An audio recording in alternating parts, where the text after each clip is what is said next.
Yesu ashimwe cyane ndabasuhuje ndabaramukije abantu bose barimo bumva Maramaza Channel ndabashuhuje mu izina ndi Jeannette Nyirabagenzi ndakijijwe nakirijwe mu itorero rya ADPR Nkunda Yesu Kristo n'umwami n'umukiza wanjye yankuye mu isayo y'ibyaha nanjye namaramarije kumukorera amen amena. Nje noneho kubabwira ubutumwa Imana yampaye. Imana yampishuriye ibigiye kuba muri ibi bihe byihuse cyane. Muri ibi bihe byihuse cyane hagiye kuba akarengane k'itorero. Akarengane k'itorero cyangwa se nimvuge nte akarengane k'abakirisitu. Umuntu wumva ko yiyita ko ari umukirisitu, umuntu wiyita yuko akijijwe ashaka kujya mu ijuru, akarengane karaje kandi birihuse cyane. Ariko aka karengane kagiye kuza ni mu buryo bw'amayobera. Ntabwo ari kugufata ngo bagukubite gutya ku ngufu, ntabwo ari ugufata ngo bagukoresha ikintu ku mbaraga, oya, ni mu buryo bw'amayobera ariko nanone bufatika bugaragara.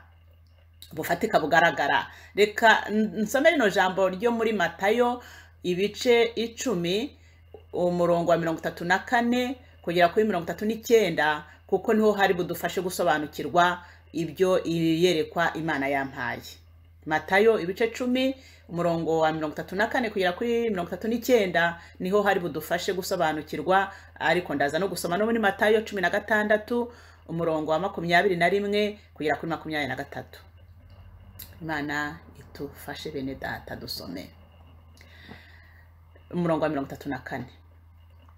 Mwe gutekereza ko nazanywe no kuzana amahoro mu isi. Sinaje kuzana amahoro, ahubwo naje kuzana inkota. Kuko naje gutanya umwana na se, umukobwa na nyina, umukazana na nyirabukwe. Abanzi b'umuntu bazaba bo mu rugo rwe. Ukunda se cyangwa nyina kubandutisha ntabakwiriye kuba uwanjye. Kandi ukunda umuhungu we cyangwa umukobwa we kubandutisha ntabakwiriye kuba uwanjye. 38. Kandi utikorera umusaraba we ngo ankurikire ntakwiye kuba uwanjye. 39.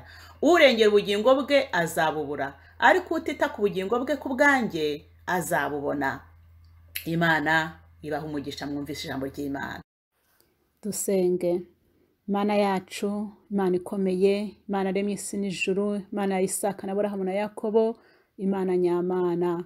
Iri ni ijambo ryawe mwami dusomye, niwe wo gusobanurira abantu bawe. Nge ntacyo nshoboye, ntacyo ndicyo. Mwami w'abami, ndakwingize kugira ngo barusobanura ijambo wampaye kuzana, ubutumwa bwiza wampaye gushyira abantu bawe, usobanurire buri wese umwe. Mwami Yesu, umwuka we wera abari gusobanura. Urakoze kubyumvise Yesu, kandi urakoze kugiye gusobanurira buri wese umwe muri twebwe. Bigusabye nize izina rya Yesu Kristo wapfuye akazuka. Amen. Noneho rero reka nkurikizeho iyerekwa Imana yampaye. Agiye kubona mbona ndahantu ndi kumwe n'abantu benshi pe, abantu bari benshi, bari ingeri zose, abakuru n'abatoya, baroheje n'abakomeye, twari turi abantu benshi.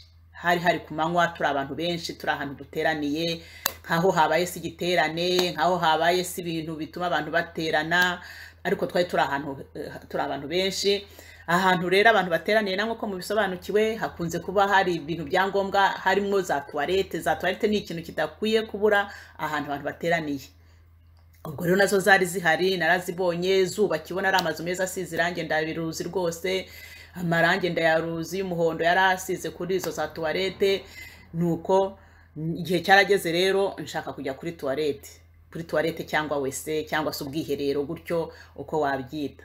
Noneho ngiyeyo ariko nsanga izo toilette zirakinze. Noneho mpita numva nzi umuntu ufite urufunguzo, nagenda nkabwira akampa urufunguzo nkakingura nkinjira. Ndagenda ndamubwira, naramubonye, nahise numva muzi, ndagenda koko ndamubwira, aranyemerera ko afite urufunguzo. Ariko bene urwo rufunguzo ntabwo ari bene urufunguzo tumenyereye ugenda ugashyira mu rugi ugafungura gutya, oya. Ahubwo yabaga ari imibare y'ibanga, ni code. Numvise mbwirwa ko ari code, ni code. Code ni ukuvuga imibare y'ibanga wagombaga kubuzi, noneho ukagenda ukayikanda nyine muri urwo rugi, ugakanda bafite uko barabitunganije, ugashyiramo iyo mibare iyo mibare urugi rugakinguka.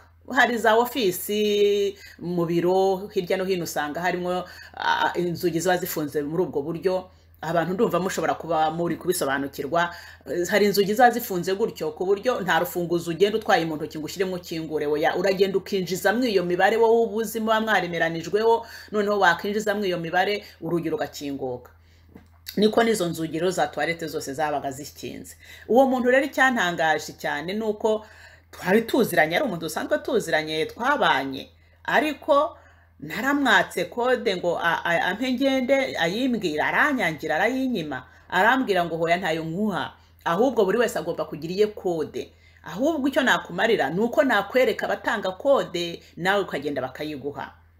Arahandangira rero ahantu batangira iyo kode, arahandangira ndagenda. Ariko bantu b'Imana, bantu bakunda ubugingo, ntibyoroshye, ibihe tugiye kujyamo ntibyoroshye. Ahantu iyo kode itangirwa naragiye mbona ni ahantu hamanuka hajya mu mwobo, ni nk'ahantu mu mwobo, ariko uwo mwobo hagiye hariho za esikariye, hagiye hariho za esikariye, ariko za esikariye ntizagaragaraga, zari zipfutse zimiramijwe n'ikintu cyitwa amazirantoki, amabyi, yewewe biteye isesemi, bihomyeho amazirantoki, niyo nzajya nkoresha. Noneho ndamanuka, ngitangira kumanuka nabonaga akantu k'agacyo gakeya, ntihabona, ntihijimye cyane, hanyererekeje ukuntu ku buryo navugaga nti reka yera nagira ikirenge nkagihengekereza sinyahwate cyane. Noneho ariko uko ngenda manuka, noneho hakagenda harushaho kwijima, uko ngenda manuka hakarushaho kwijima. Ariko se mu mutima harambwira ibi bintu urimo ni ibiki? Numva mu mutima wanjye mbivuyemo, ndavuga nti ndagarutse, mbivamo ndongera ndazamuka, ndavuga nti subiye haruguru, nsubiye aho abandi bantu bari, kuko icyo gihe nabaga ndi njyenyine. Umuntu agenda ku giti cye, ni ku giti cy'umuntu, ni ku giti cy'umuntu, nta muntu, buri wese azajya ajya gufata kode ku giti cye, nta n'umuhatirije rwose.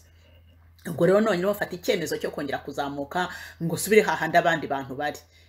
Noneho mu gihe nzamutse mfashe icyemezo cyo kuzamuka, noneho n'aka kanyerorotswa ntabwo kari kakigaragara, ko nababwiye yuko nawe gendaga amanuka niko umwijima agenda gurushaho kubudika.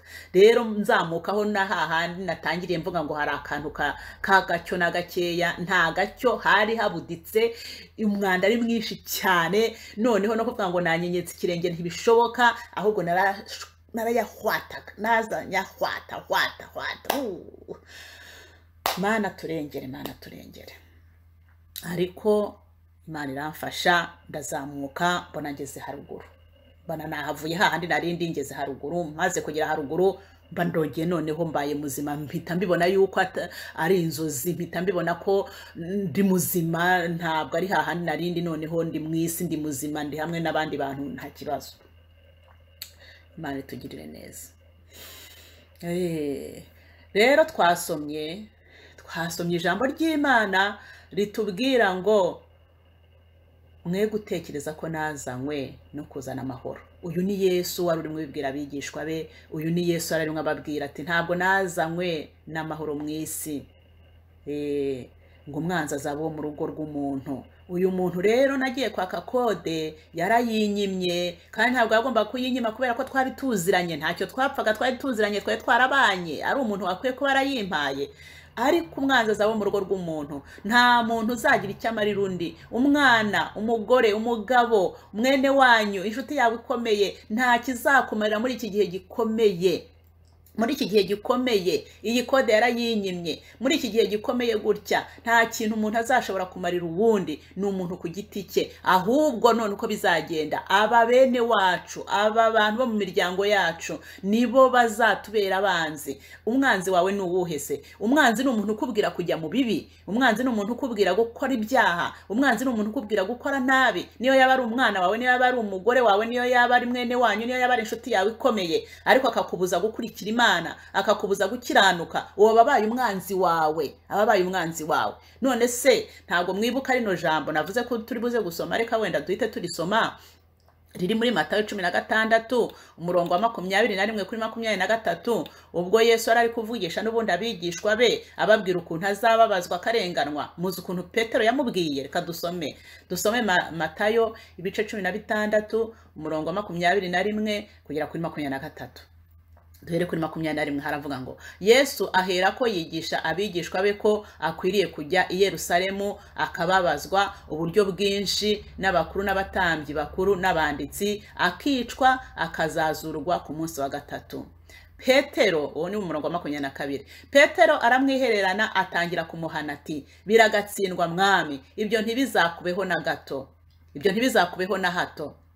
23 arahindukira abwira Petero ati, subira inyuma yanjye Satani, umbere igisitaza, kuko ibyo utekereza atari iby'Imana, ahubwo utekereza iby'abantu. Urumva, none se murumva Petero atarabwiye Yesu ngo nareke kubambwa? Yesu yahise amwita Satani. None se Petero yarahindutse Satani? Ntabwo yarahindutse Satani, ariko Satani yararimo amukoreramo. Yesu aramubwiye ngo ibyo utekereza si iby'Imana, kuko amubuzaga kubambwa, kandi kubambwa aricyo cyamuzanye. Petero nta nubwo yigeze yibuka yuko avuze ati ku munsi wa gatatu nzazurwa. Reka da, ibyo kuzurwa ntabyitayeho, ahubwo icyo yitayeho nuko ari kumubuza kujya kubambwa, icyo yitayeho nuko kumubuza kujya gupfa. Aba rero nabanzi. Petero yahindutse umwanzi, Yesu yanamwise Satani ahubwo. Natwe rero abanzi bazaba abacu twegeranye, abanzi bacu bazaba abo mu ngo zacu, abanzi bacu bazaba abo twegeranye, inshuti zacu za hafi. Nibo bazadusukumira kujya gufata iyi kode, nibo bazatubwira ati ariko wubaye iki, ese ibyo wishyizemo ni ibiki, genda ufate kode nk'abandi bose, genda. Iyi kode rero iranduye, murabyumva aho nababwiye uriya mwana ugana kuriya nababwiye, iyo kode kugira ngo uyifate ugomba kwemera kwandura. Ugomba kwemera kwandura bikomeye. Kwandura ni mu buryo bwo mu mwuka, mubyumve mu buryo bwo mu mwuka. Umuntu ufata iyi kode nuko aba yiyemeye akavuga ati ndembeye kwandura ariko nibereho. Iyi kode rero niyo ruzingiyeho, nibwo buzima, niyo mibereho. Iyi kode kugira ngo ube uyifite uba ufite imibereho. None se namwe mwumve, iyo wariye ukeneye kujya kuri toilette, iyo wanyweye amazi ukeneye kujya kuri toilette. Noneho se uzarya kandi uzi neza yuko uzakenera kujya kuri toilette, kandi uzi neza ko nta kode ufite ngo ujye kuri toilette. N'amazi ntuzayamira, kuko niyo wanyweye amazi ukenera kujya kuri toilette, nta kode ufite izatuma ujya kuri toilette. Ntuzarya, ntuzanywa amazi, uzabigenza ute? Birakomeye rero, Mana ya Isirayeli turengere. Birakomeye cyane, ndetse birakomeye bintu b'Imana, birakomeye. Iyi kode niho ruzingiye. Iyi kode rero ntago bazayiha umuntu ku mbaraga, ntago bazayiha umuntu ku ngufu, ariko umuntu ku giti cye azumva ko ayikeneye, ayisabira, yemere kwandura mu buryo bwo mu mwuka, yemere kwandura, yemere kujyamo umwanda, yemere kujyaho umwanda. Ni ukuvuga rero uko bizagenda. Nababwiye yuko nkitangira nabonaga akanyenyereza ko kanyenyeretsa akantu k'agacyo, kanyenyeretsa katuma yenda nashobora kuba navuga ngo ndabererekera umwanda niyo kuwukandagira cyane. Ariko uko ngenda manuka umwijima ugenda ubudika. Ni ukuvuga rero numara gufata iyo kode, amaso y'umwuka yawe azahuma, amaso akwereka ikibazo azahuma, amaso y'umwuka azahuma, amaso y'umwuka azahuma.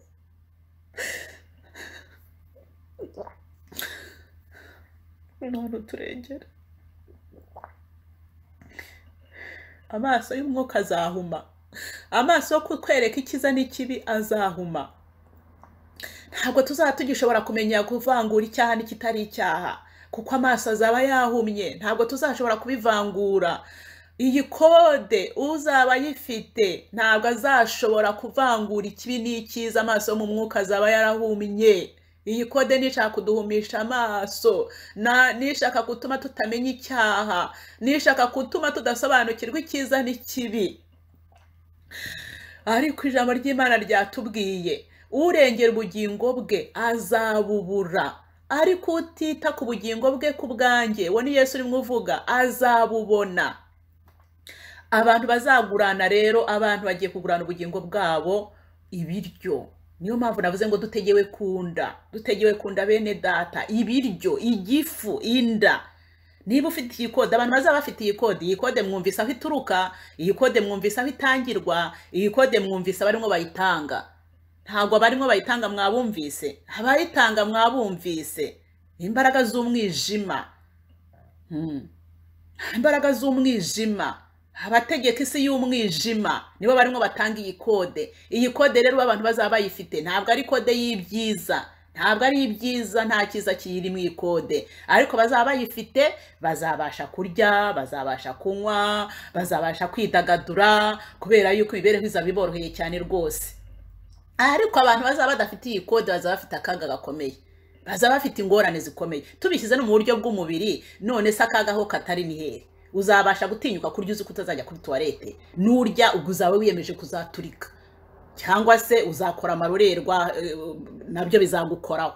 Hahandi uzarya se uzi neza ko utari bujye kuri toilette? Uzareka kurya se? Uzareka kurya? Nureka kurya nabwo murabizi, numva ngo hari iminsi igibaho abantu batarya, akaba yabasha kubaho muri iyo minsi ingana gutyo. Ubwo rero ntabwo nafatira umuntu icyemezo, ariko icyo nzi cyo namenya, icyo nzi ni uko Uwiteka azabe. Nibyo niko bimeze, abantu bazemera bagurane igaburo ry'iminsi mikeya, barigurane ubugingo bwabo. None se azavuga ati none se nintagira gutya bazanyirukana ku kazi, nintagira gutya amafaranga bahaga abakecuru n'abasaza ntibazongera kuyama, nintagira gutya ubushobozi ubufasha bajyaga baha abakene ntibazongera kubumva. Reka da, byo sinabivamo. Kandi wa wundi mwene wanyu, wa wundi muvandimwe wawe, wa wundi w'inshuti yawe udafite umwuka w'Imana ngo arebe kure, ngo amenye ibihishwe, nta nama nzima azaguha. Niba uzaba urimo gusukuma, niba uzaba uri kukubwira ati tugende, abana nibo bazagenda bajyana ababyeyi babo, ababyeyi nibo bazagenda babwira abana babo atari ko mwana wanjye wowe uremeye akazi urakaretse koko. Urumva, abazarengera ubugingo bwabo bazabubura. Ariko mwihangane bene data, nagahe gato cyane, kandi ntabwo bizaramba, ibintu ntibizaramba. Imana ifite ukuntu izabigenza, ntibizaramba. Amena. Hari ijambo riduhumuriza, riri mu Bakorinto ba mbere ibice 10 umurongo wa 13. Iri jambo ni iryacu, Imana iduhaye, turigendereho, turishyire mu mitima yacu, turizirikane yuko Imana itazadutererana. Akagahe ni gato cyane, ariko Imana izaba iri kumwe natwe kandi izaduhana. Dusome Abakorinto ba mbere ibice 10 umurongo wa 13. Haravuga ngo nta kigeragezo kibasha kubageraho kitari urusange mu bantu, kandi Imana niyo kwizerwa, kuko itazabakundira kugeragezwa ibiruta ibyo mushobora, ahubwo hamwe n'ibibagerageza izabacira akanzu, kugira ngo mubone uko mubasha kukihanganira. Amena. Dusubiye mu iri jambo niryo ndangirizaho, niryo Imana yampaye ngo ndirangirizeho. Dusoma umurongo wa 13, Bakorinto ba mbere ibice 10 umurongo wa 13. Nta kigeragezo kibasha kubageraho kitari urusange mu bantu, kandi Imana niyo kwizerwa, kuko itazabakundira kugeragezwa ibiruta ibyo mushobora, ahubwo hamwe n'ikibagerageza izabacira akanzu, kugira ngo mubone uko mubasha kukihanganira. Amena. Imana yacu izi intege zacu nkeya, Imana yacu izi aho ushobora kunanirirwa, izi naho ushobora kuneshereza. Imana yacu izi imbaraga zacu, Imana yacu izi intege zacu, izaducira akanzu. Haleluya. Imana ishimwe, Imana ihabwe icyubahiro. Ndagushimye Mwami, ndagushimye ko unshoboje kuvuga iri jambo, ndagushimye ko unshoboje kuvuga ibyo wantumye kuvuga. Mana, gusobanura n'ukwawe, we usobanurira abantu bawe waremye, usobanurira ubwoko bwawe Mwami, mu rugero wowe ushaka ko buri wese asobanukirwa. Ntashoboye kugera, ntashoboye gusobanura, ariko we Yesu Kristo urazi ko hari ibibazo abantu bafite bakeneye kubasobanurira. Usobanurire buri wese umwe. Urakoze Yesu kubyumvise, nguhaye icyubahiro. Ndagushimye Mesiya. Shyirwa hejuru umwana w'umuntu acishwe bugufiya, nikishyira hejuru cyose kurwanya ubushake bwawe gicishwe bugufiya, mu izina rya Yesu Kristo wapfuye akazuka, niho nsenze nizeye. Amen.